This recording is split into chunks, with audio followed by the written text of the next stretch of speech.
maanta baan aad noo qiimo leh maanta maalin aad jaamacadda project ugu dambeeya soo jeedinayseen waxaan imika soo dhaweynayaa dhiinka kuliyadda kan maanta aan ku qiimeynayno ardayda kuliyadda computer science-ka classka ugu dambeeyay senior-ka projectigoogii ama takhasuskoogii ugu dambeeyay ama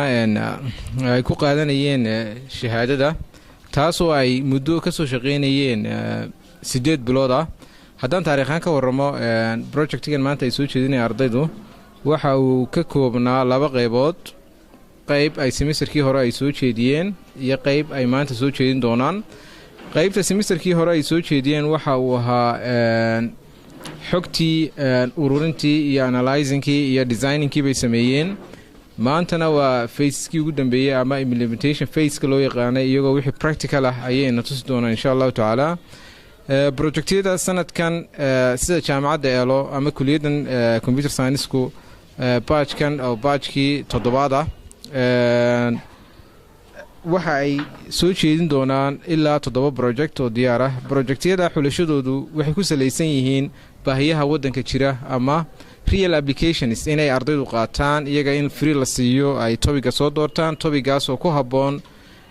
environmentka ama shirkadaha waddanka ka jira si loogu apply gareyn karo aqoontooda ay uga faa'iideyn karaan Britoola marka ay baxaan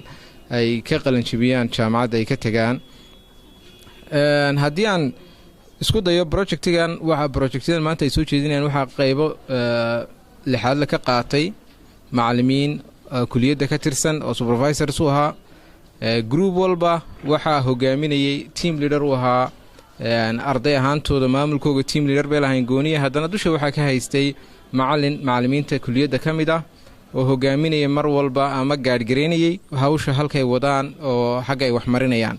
haddii aan isku dayo liiska projectyada ay soo jeedin doonaan ardaydu ay group 1 wuxuu soo jeedin doonaa online clinic management clinic waan garanaynaa waxa weeyaan waa rugo caafimaad waddanka waan ognahay rugo caafimaad baa buuxa farmasiyo si ay u suurtageli lahayd farmasiyadaasi ay dadka patientska ay online isku register gareyn lahayn ama online ay xogta ugu wadaarsan lahayn dhakhaatiirtooda waxaa ku xigi doonaa groupka sim chat ama waa social media chatina adduunyada waan ognahay inay maanta ay horu martay oo wada xidhiidhka telefoonkii caadiga ahaa laga gudbay oo loo socdo badiyaa lagu wada xidhiidho social mediaha ay ka mid yihiin facebookska ay ka mid yihiin viberka whatsappka snapchat all these things waxa weeyaan waa media lagu wada xidhiidho ardayda jaamacadda eelo iyaguna waxay tartan iyagoo kula jira ardayda caalamku waxay awood u leeyihiin inay abuuri karaan chatskaas ama siteska awoodda u leh ama applicationskaas oo ku salaysan android loo yaqaano ama mobileska aan ku shuban karno number 3 waxay soo jeedin doonaan waxaa jira projectsna online examination result ka hadli doona resultka ardayda jaamacadaha iyo iskuulaadkaba laftooda baahiyahaba ka dabooli doona oo ardaydu ay online ahaan uga heli doonaan resultkooga iyo daatada xogtooda oo dhanba waxay noogu xigi doonaa projectga shifo online water company waa shirkad soo saarta biyaha oo gobolka awdal gaar ahaan magaalada boorama ka shaqeysa oo ay u sameeyeen software kaasoo productigu ay ku iibin karaan online ahaan waxaa kaloo jira projectkii ugu dambeeya oo ah e-learning kaasoo ugu talagaleen runaantii jaamacadda eelo in qeybteeda masterka programkaahi uu ku shaqeeyo oo u saamixi doono ardaygii in kalaaskii iyo macalinka waddanka la jooga in ardaygii waddankii uu joogo ay halkaa ay waxbarashada ay ka socon doonto projectyadaasoo projectya aad iyo aad u waaweyn applicationska waan arkaynaa waxaan rajayn doonaa insha allahu tacaala ardaydan halkan ka baxaysa ama dhammaystay waxbarashadoodii muddada 4 sannadood jaamacadda ku jireen runaantii cilmi aad iyo aad u weyn inay ka kororsadeen taasoo u saamaxaysa inay awood u leeyihiin inay develop gareeyaan projectyada aan liiskooga halkan ku taxay oo dhan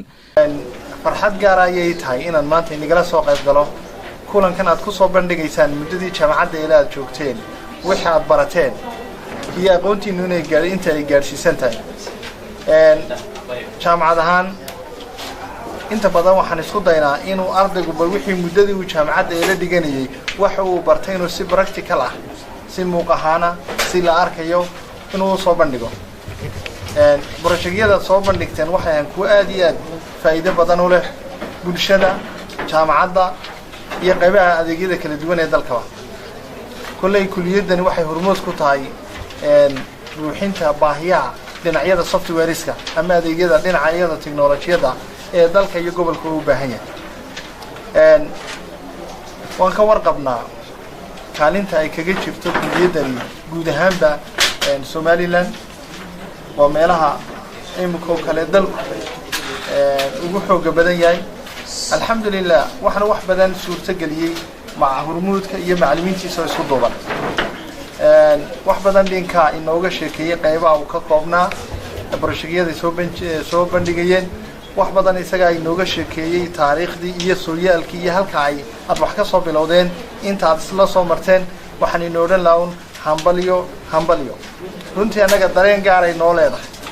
xasuus gaarana way leedahay muddo 4 sano arday aad muddo 4 sano aad wax soo baraysay inaad maanta si maca salaameysay ma sahlana haddana inaad ku farax haddana inaad maca salaameysay dhinac bay ku tusaysaa inay waajibaadkoodii jaamacadeed ka soo baxeen waxaan leeyahay kulli waxbarasho ma dhamaato isku duubnaada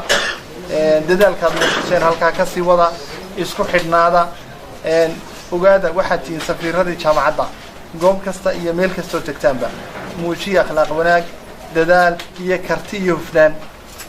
annaguna kolley jaamacad ahaan inta ay nagaga hadhimayno shalaba sidan waxay niila qabanaynay markaad jaamacadda joogteen markaad wax baranayseen ayay iminkana annagana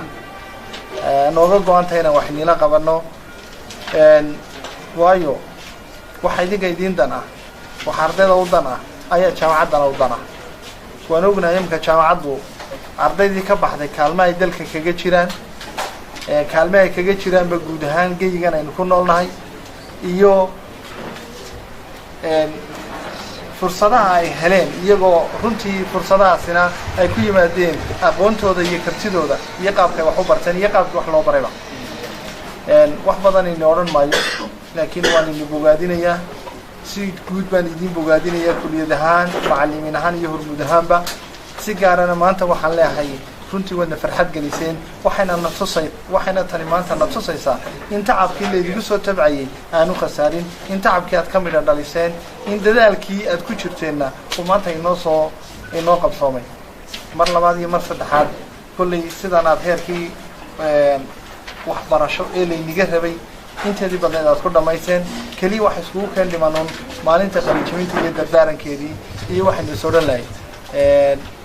mar labaad iyo mar saddexaad waxaan idin leeyahay hambalyo